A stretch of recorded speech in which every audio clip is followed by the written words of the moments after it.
Hello everyone, Radhe Radhe. कैसे हैं आप लोग? आई होप आप लोग बहुत अच्छे होंगे और अपने आने वाले एग्जाम की तैयारी भी बहुत अच्छे से कर रहे होंगे।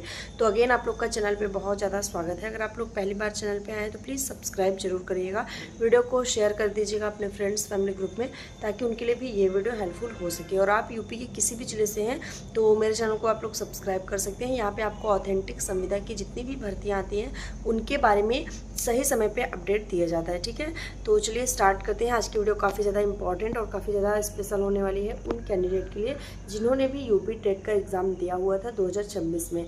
तो आपको पता है कि यूपी टेट का आपका एग्ज़ाम हुआ था, जिसमें आपके कई सारे शिफ्ट हुए थे, 2 जुलाई को, 3 जुलाई को और 4 जुलाई को। और फाइनली अब उसकी जो आंसर की है वो जारी कर दी गई है। तमाम उसमें जो है चीज़ें निकल के आ रही हैं। बहुत सारे कैंडिडेट बहुत परेशान भी है, कुछ लोग बहुत खुश भी हैं कि चलो वो क्वालिफाई कर गए, आंसर की मिलाने के बाद उनका एक अच्छा नंबर आ रहा है। लेकिन जो कुछ ऐसी चीज़ें हुई हैं ना जो मतलब अनबिलीवेबल हैं, बिल्कुल विश्वास नहीं होता है कि आयोग कैसे ऐसे कर सकता है। बहुत छोटे छोटे साधारण प्रश्नों को उन्होंने गलत कर दिया है, बहुत माइनर सी मिस्टेक। मतलब मुझे नहीं लगता है कि ऐसे क्वेश्चन जो डाउटफुल होते हैं, जिनमें कुछ थोड़ा सा 1-2 आंसर बनने की चांसेस रहती है, उसमें चलो ठीक है कि आयोग ने अपना मान लिया और हमने अपना टिक लगा दिया। उसमें एक तरह से हम लोग चैलेंज करना भी नहीं चाहते कि ठीक है नहीं चैलेंज करेंगे। आयोग का अगर उन्होंने ये उत्तर माना है तो बिल्कुल वो उत्तर उन्होंने सही और सटीक माना होगा। बट ऐसे क्वेश्चन जिसका आंसर, जैसे कि अगर 2+2 4 हो रहा है तो वो 4 ही होगा, वो यूनिवर्स में कोई भी आके उसको मान लेगा तो वो 4 ही होगा, वो 5 कहीं से भी नहीं हो सकता। बट आयोग उसको 5 मान के बैठा है। तो इस तरह की जो मिस्टेक है वो बहुत ज़्यादा आंसर की में देखने को मिल रही है। तो चलिए मैं आपको अपना भी बता देती हूँ, क्योंकि मेरा जो एग्ज़ाम था वो 2 जुलाई को था, सेकंड शिफ्ट में था अपर प्राइमरी का।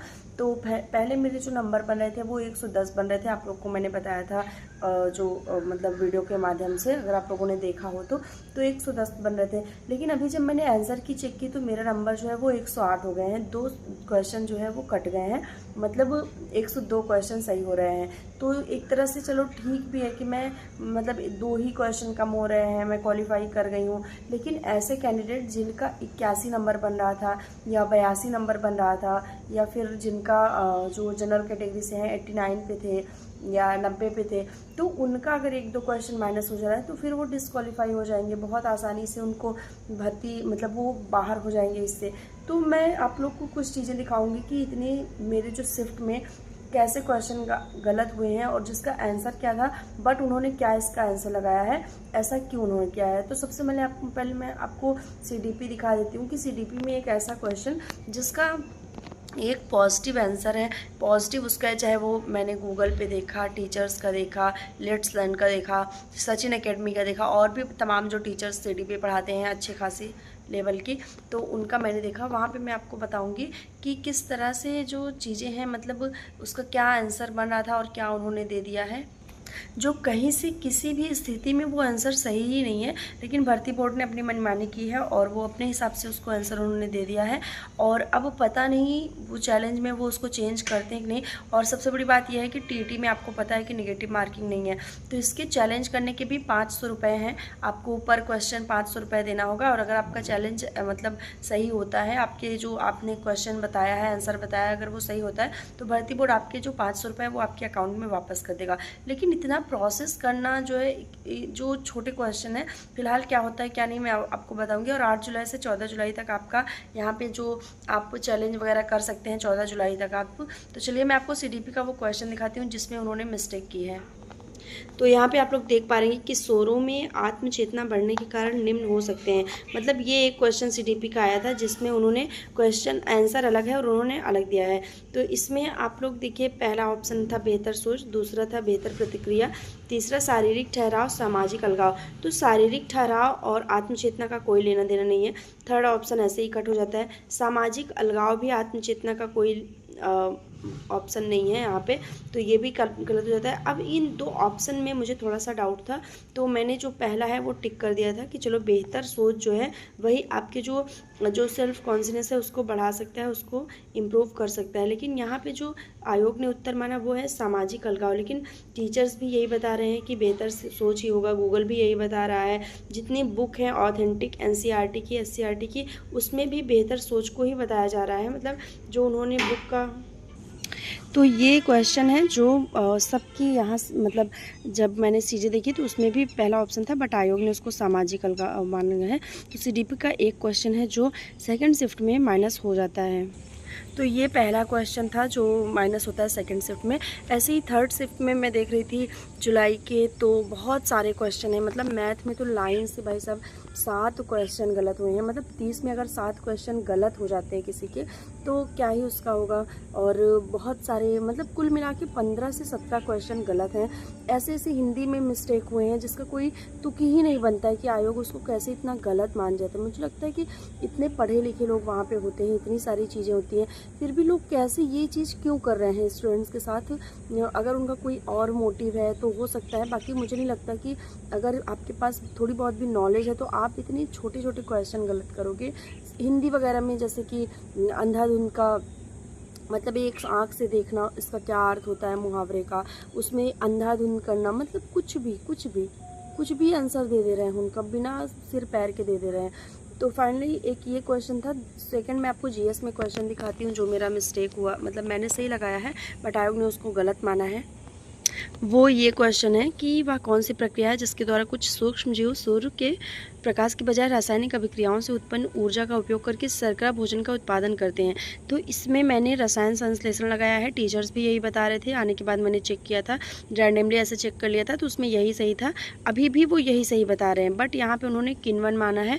आई डोंट नो क्यों उन्होंने किण्वन माना है, बस उन्होंने ये माना है।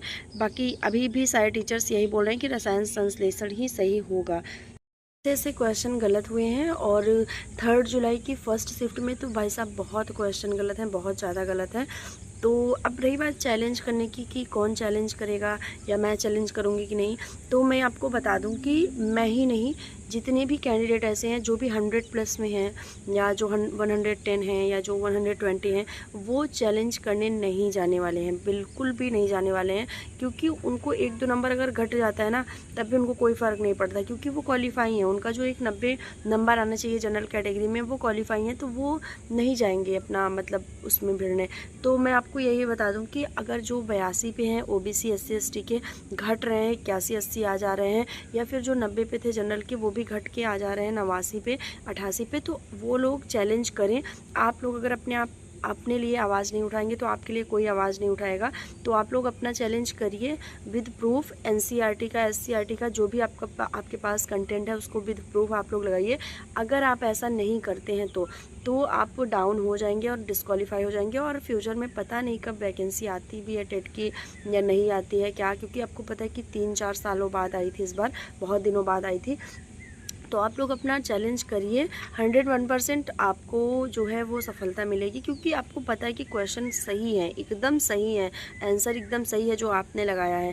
तो आप चैलेंज करने से बिल्कुल मत कतराइए, और किसी और के भरोसे मत रहिए कि कोई और चैलेंज करेगा। 100 वाले 200 120 वालों के भरोसे मत रहिए, वो चैलेंज नहीं करेंगे भाई साहब। मैं खुद बता रही हूँ, मैं चैलेंज नहीं करूँगी, क्योंकि मुझे लग रहा है कि ठीक है मैं क्वालिफाई हूँ, मैं इसको चैलेंज नहीं करूँगी, ठीक है। तो ये चीज़ें हैं। बाकी आप लोग के कितने बन रहे हैं आंसर की आने के बाद आप लोग कमेंट करके ज़रूर बताइएगा, और चैलेंज ज़रूर करिएगा, मैं यही कहूँगी। और बहुत सारे टीचर्स भी आपके मतलब चैलेंज करेंगे, वो उन्होंने ऐसा कहा है यूट्यूब पे आके कि मैं चैलेंज करूँगा बच्चों के लिए, क्योंकि बहुत ज़्यादा मिस्टेक है। तो ठीक है, ये चीज़ें हैं आंसर के आने के बाद। फाइनली क्या किया जाए, बहुत ही बुरी स्थिति है सभी की, जितने भी आयोग हैं। मुझे लगता है कि उत्तर प्रदेश में कोई ऐसा आयोग नहीं है जो अपनी जो काम है उसको बहुत अच्छे से बहुत परफेक्टली कर रहा है। सभी चीज़ों में बहुत घांचा पाचा चल रहा है, हर चीज़ में आपको इधर उधर ही देखने को मिलेगा, चाहे वो कोई भी एग्ज़ाम हो, चाहे वो छोटा एग्ज़ाम हो, बड़ा एग्ज़ाम हो, या कोई भी एग्ज़ाम हो, हर चीज़ में आपको यहाँ पे गलतियाँ ही देखने को मिलती हैं, ठीक है। तो फ़िलहाल यही है। बाकी आप लोग कमेंट सेक्शन में अपने जो नंबर बन रहे हैं आंसर की से मिलाने के बाद उसको आप लोग कमेंट करिएगा किस शिफ्ट में था।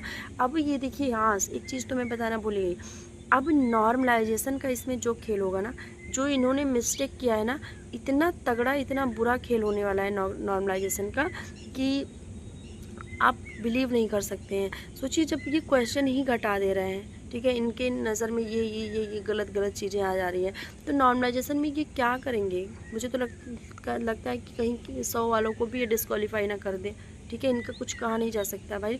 तो नॉर्मलाइजेशन बहुत बुरा होने वाला है, इसमें बहुत बेकार तरीके से होने वाला है। बहुत लोग को फ़ायदा होगा लेकिन बहुत सारे कैंडिडेट को नुकसान भी होगा। तो देखते हैं क्या होगा फ़िलहाल।